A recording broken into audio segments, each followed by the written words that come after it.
Hey there, and welcome to this week's edition of The Wrap. So, news broke this week that access to safe abortions was under threat in the US. It's a serious issue you need to hear about no matter where you stand.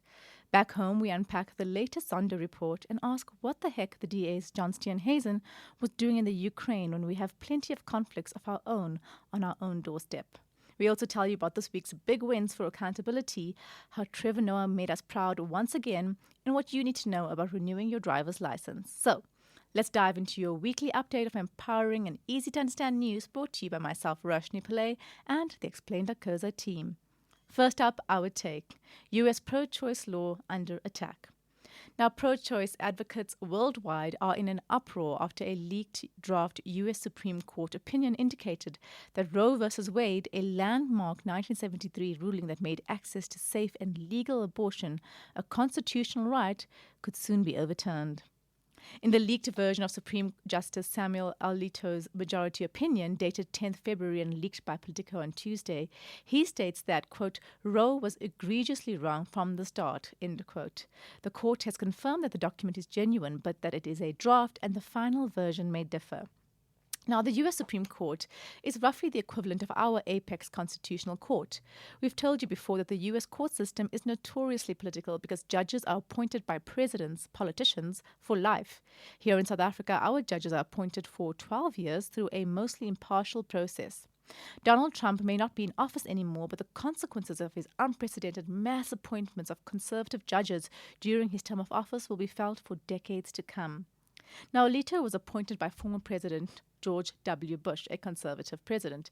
His opinion, the judge's president rather, shows what can be expected from the other conservative judges who make up a majority on the bench and are typically pro-life. However, a final judgment is only expected to be released in June.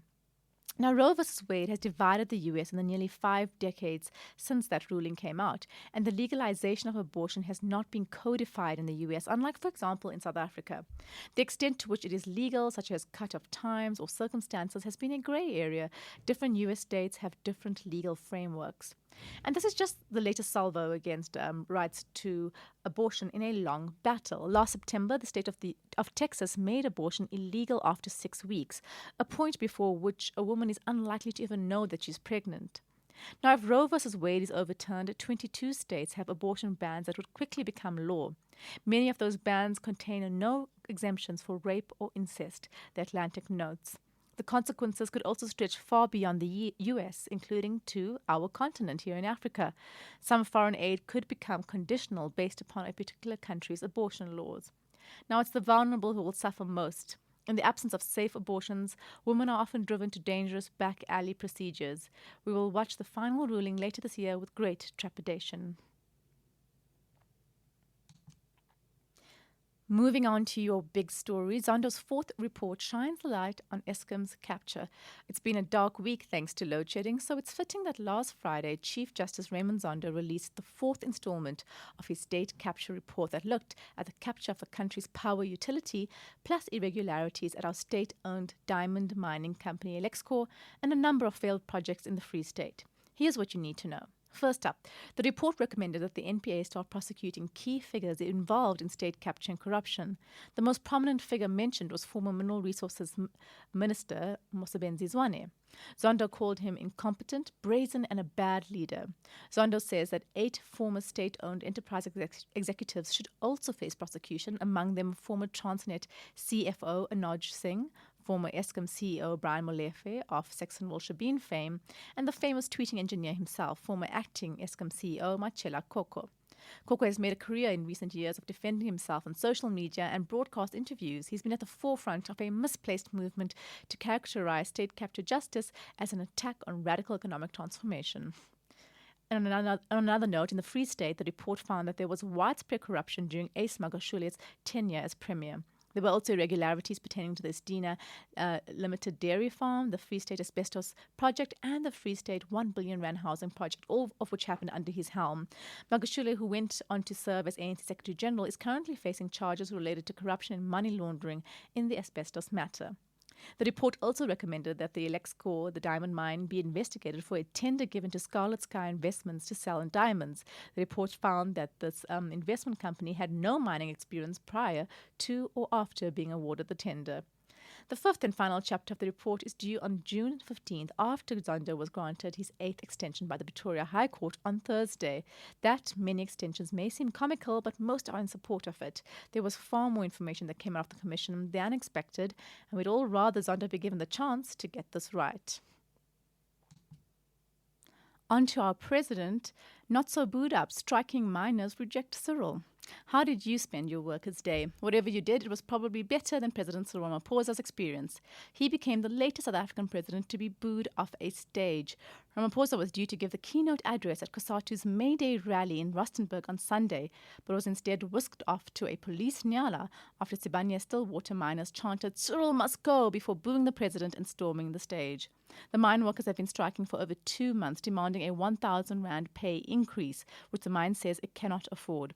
CEO Neil Froneman's salary, by the way, was 300 million Rand in 2021. Now, Ramaphosa's chilly reception is rather ironic, considering that as a founding member of the National Union of Mine Workers, he led one of the biggest mining strikes in South Africa's history in 1987. Their demands: better living conditions and wages. Ramaphosa addressed the incident in his weekly newsletters, saying that political and union leaders had all heard the workers and understood their frustration, and that we are firmly committed to take the necessary action to improve their lives and their working conditions.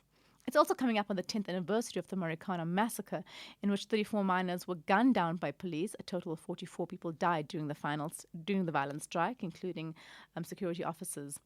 Ramaphosa was at the time a non-executive director of the mine's then-owner, Lonmin, and has apologized for using what he has called unfortunate language in the lead-up to the killings. You might recall he called for concomitant action against violent striking workers. Now, Ramaphosa is generally a more popular president than his predecessor, who was an old hand at getting heckled. At a 2017 COSATU May Day rally in Bloemfontein, Zuma was booed and workers chanted, "Zuma must go." Zuma was also infamously booed at the memorial service of former President Nelson Mandela in 2013, with lots of international people watching. Heavy is the head that wears the crown. On to some international news. Tuesday was World Press Freedom Day, and after some tough years, there were a few things to celebrate. As journalists, we have come through an unprecedented time of change in our industry.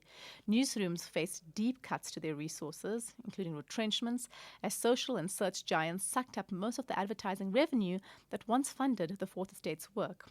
So it was comforting to note a recent Reuters Institute survey and report that found that trust in news media had climbed following the pandemic. This after the fact that trust between audiences like yourselves and news organizations like us was at a record low before the pandemic, thanks to misinformation and fake news. We were also proud to see local comedian turned international star Trevor Noah driving home the importance of journalism at the prestigious White House Correspondents Association's dinner on Saturday. Noah joined a long line of comedic luminaries to host the dinner, which honors distinguished print and broadcast journalists for excellence in overall coverage of the U.S. presidency. Now, Noah roasted everyone across the political spectrum while giving a reassuring reminder that free speech is alive and well in the United States. "The reason we're here is to honor and celebrate the Fourth Estate," he said, "and what you stand for. An additional check and balance that holds power to account and gives voice to those who otherwise would not have one. Every single one of you, whether you like it or not, is a bastion of democracy." You can watch the full speech on the link below this podcast. And to help support the work we do, tell your friends to subscribe to the Wrap at explain.coza/subscribe and to mail info@explain.coza with work for our communications agency. That's how we personally fund the work that we do for you at the Wrap. On to Accountability Monitor.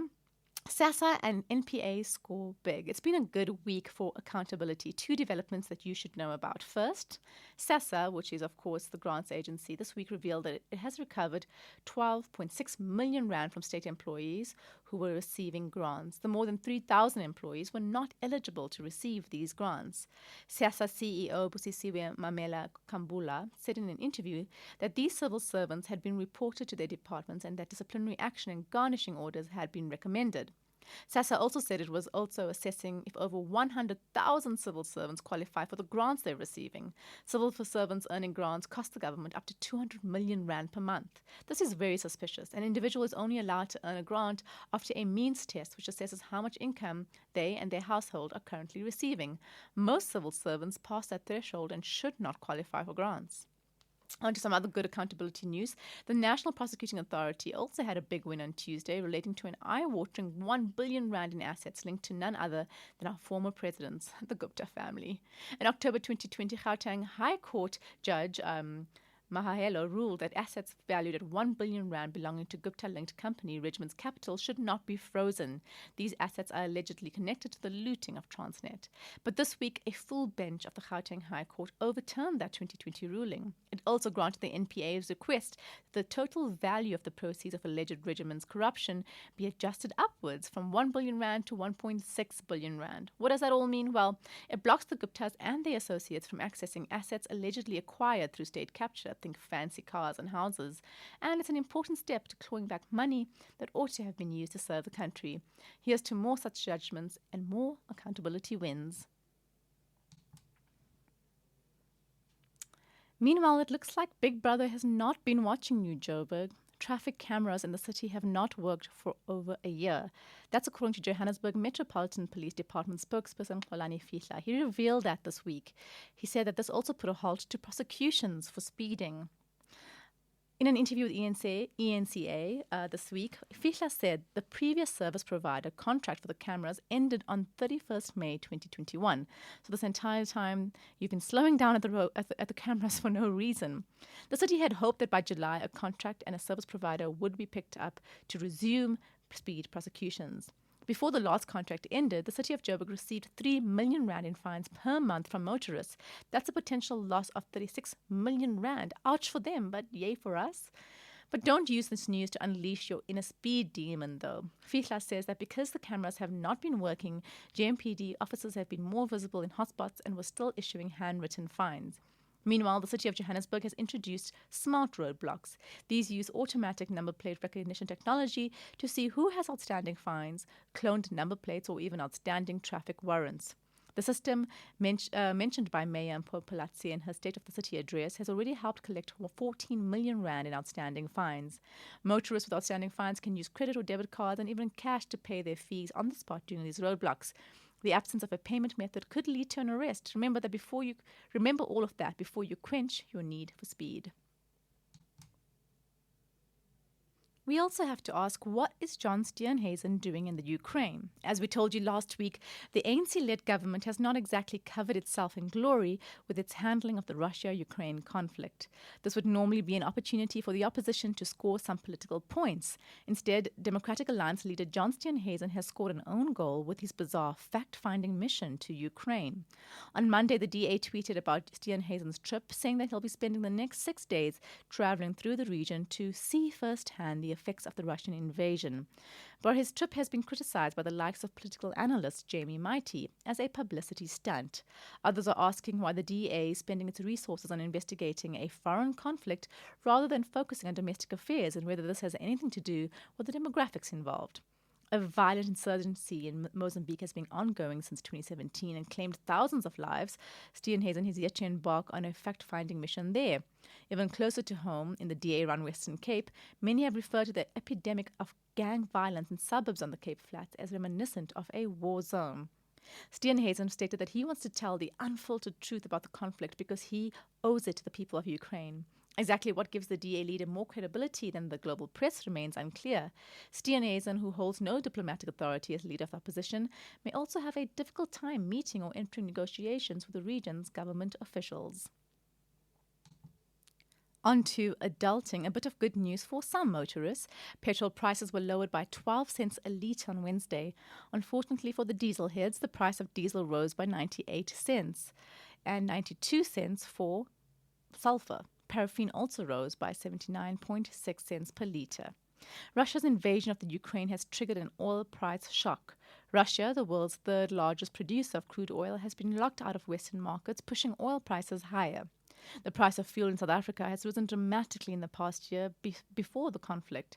South Africa buys oil in dollars. Factors like international oil prices and the rand dollar exchange have an impact on how much motorists end up paying. While it might now be cheaper to fill your tank, don't hold your breath for an end of licensing backlogs anytime soon. Transport Minister Fikile Mbalula says that the latest driving license grace period would not be extended. Motorists have until 5th May 2022 to renew the expired cards. That's today. Listen, there's been countless extensions, so we really should get going. Mbalula said his department had planned ahead for the large number of people expected to arrive to renew their license before the end of the period. These include 2 more hours of open time at licensing centres and even having centres open on weekends.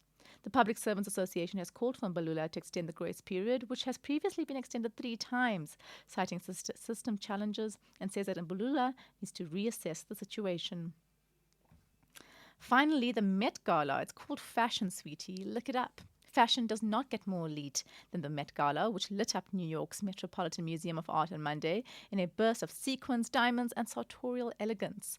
Founded in 1948 and taken over by Vogue editor-in-chief Anna Wintour in 1995, the gala is a fundraising event for the museum's Costume Institute. With a notoriously icy winter at the helm, the event has become ever more inclusive, with tickets that cost $35,000. That's nearly 550,000 Rand, or R500,000 per attendee. This year's Gilded Glamour dress code was a homage to the Gilded Age, a period of rapid prosperity, industrialization, and growth in the U.S. from 1870 to 1890. But it was also a time of terrible poverty and inequality, during which a high concentration of wealth became more visible as millions of impoverished immigrants poured into the United States. Many found the theme distasteful, what with the U.S. economy reeling thanks to the global pandemic and Russian war. One correspondent tweeted, "It's too on the nose for the Met Gala to have a Gilded Age theme on the same day we know that the U.S. economy is contracting." But if attendees had objections, they kept quiet in the night and let their outfits do the talking. Our favorite reality star Kim Kardashian made headlines in the sheer dress originally worn by Marilyn Monroe when she famously sang Happy Birthday to President John F. Kennedy in 1962. Kardashian worked her connection so she could wear this piece of history, but yet again failed when it comes to body positivity. The star boasted that she lost 7 kilograms in 3 weeks to fit into the dress. This isn't the first time she's come under fire for promoting unrealistic beauty standards. Her infamous 2019 Met Mugler wet dress corset affected her ability to breathe and go to the toilet. She's also accepted money to promote appetite suppressant products on her highly influential Instagram account. As Glamour puts it, reinforcing thinness at any cost is an age-old tactic to distract, demoralize, and exterminate women and to profit off our insecurities. Might the world's most exclusive fashion event ever make it to the 21st century? Stay tuned for next year. Maybe the theme will be Eat the Rich. Well, that's it from us at The Wrap, an award-winning product of Explain.coza. Simple news summaries for busy people. Remember to share the love, tell your friends to sign up for the updates at explain.coza/subscribe. Till next time, goodbye from the team.